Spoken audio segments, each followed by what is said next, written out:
this match goes ahead. I'm not sure if you knew about that. Yeah, I think Bret has to protect himself when it comes to this kind of thing. After the stroke, he's in no shape to be in the ring, and I think there was talk of the street fight and there was talk of this and that, but I'm sure even as it is, it's going to be fairly tame. Wouldn't rule out interference or a real one-sided Bret all over McMahon and maybe McMahon pulling back.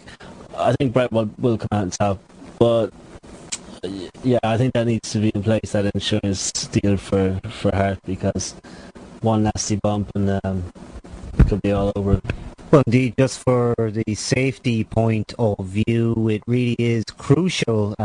I mean, Bret Hart, he got that kick in the head from Goldberg, and he's never been the same since. We don't want to see something like that happen again, so certainly Bret putting some rules in place, if you like, in order to go ahead with this match. It's sensible thinking. You can't just throw the guy in there and expect him to work like he did in the past. Now, also, this week, one of the big topics I wanted to speak to you about and to get your reaction here on the Wrestledope podcast was, we've heard so much recently about WWE's change to a PG rating, and they're really trying to make their product appeal to a younger audience, and at the same time there's this kind of, well, they're sort of clashing with that policy, if you like, by promoting Cheech and Chong, prolific marijuana smokers.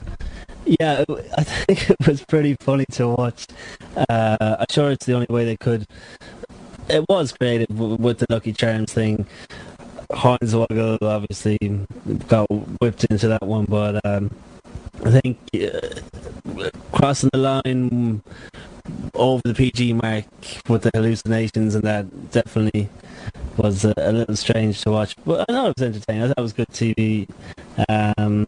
But again, I think a little bit crossing over the line with the hallucination side of things, and very, very obvious, especially some of the references made by Cole and Laura with the, I can't remember exactly, but there was some references to high as this or whatever, I can't remember what it was, but I think they were definitely trying to get through what Cheech and Chong were all about.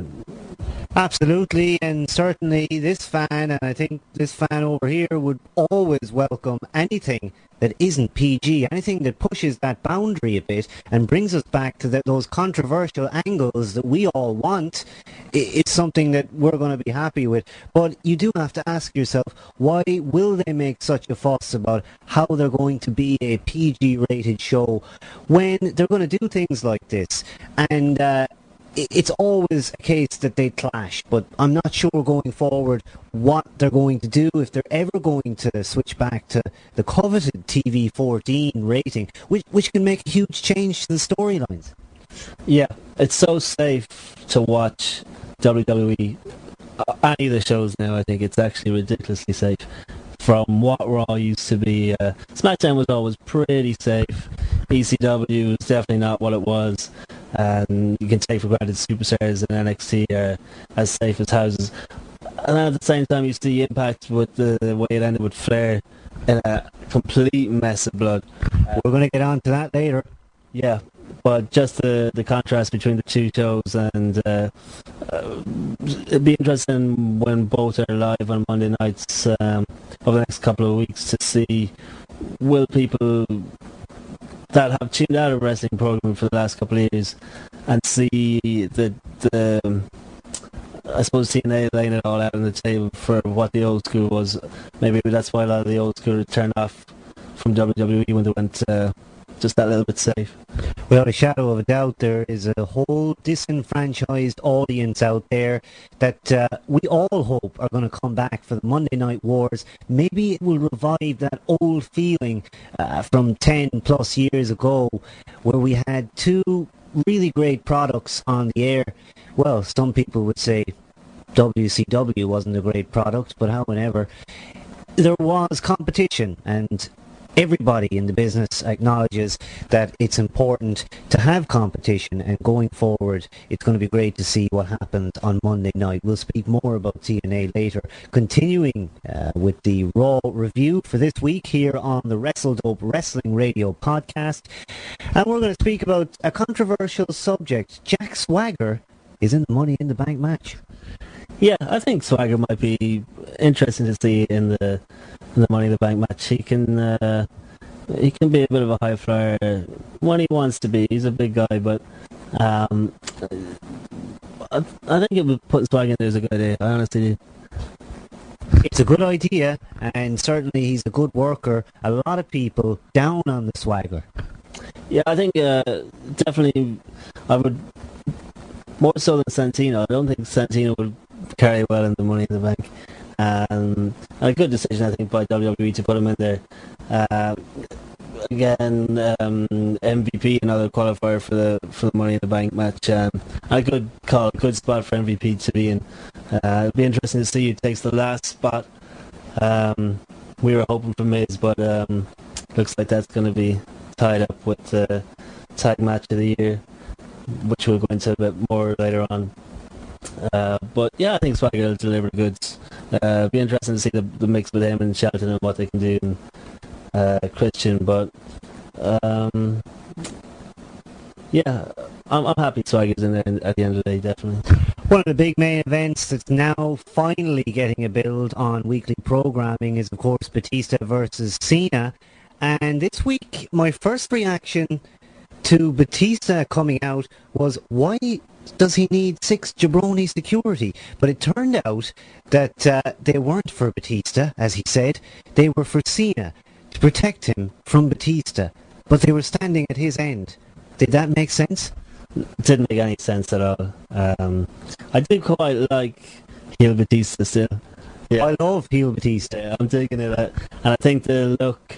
What was funny and what hit home for me was playing Smackdown Raw 2010 and Batista's old, no, I wouldn't say old, I suppose old, being a couple of weeks ago old, but his entrance, you know, and the whole dark thing, well, the old school one, the old, I won't say old school, but the most recent entrance Batista used to make with the pyros and all that. And just watched that yesterday and then realised how much better heel Batista is. I think definitely a good thing for him, for Batista to be a heel. So. I certainly agree, and Batista is going into that big match finally after a couple of years of really being on the sidelines for WrestleMania. Batista now with a much better spot up there, earning big money with John Cena. Now, I personally found this promo very good. I felt it was storytelling, that they were making an effort. They have to make an effort with a Cena match, don't they? Yeah, Batista really cutting Cena down, telling him he's the company man and the whole shebang. Again, Vince kind of touched on that the week before last on Raw. And yeah, it's kind of good to see them cut promos like that. It makes it a bit more realistic, and especially when people know that is the real deal and Cena is the company man in a sense. Great back and forth between the two guys. Yeah, it was good. I think it'll be interesting actually to see who comes out on top of that, because I don't think they should. That could crash and burn if Batista drops the title, and I think it would be good for him to keep the title going out of Mania. But if it's, I don't know what way the card's going to run. If it's the last match, sending the people home happy and all that. But yeah, I think Batista should hold on to this belt, definitely. Well, certainly it was interesting to see Batista out there. He had a real look of a WWE champion to me. He certainly looked the part in every way. He always has, but there's something about giving him that WWE belt that legitimizes him more than ever before.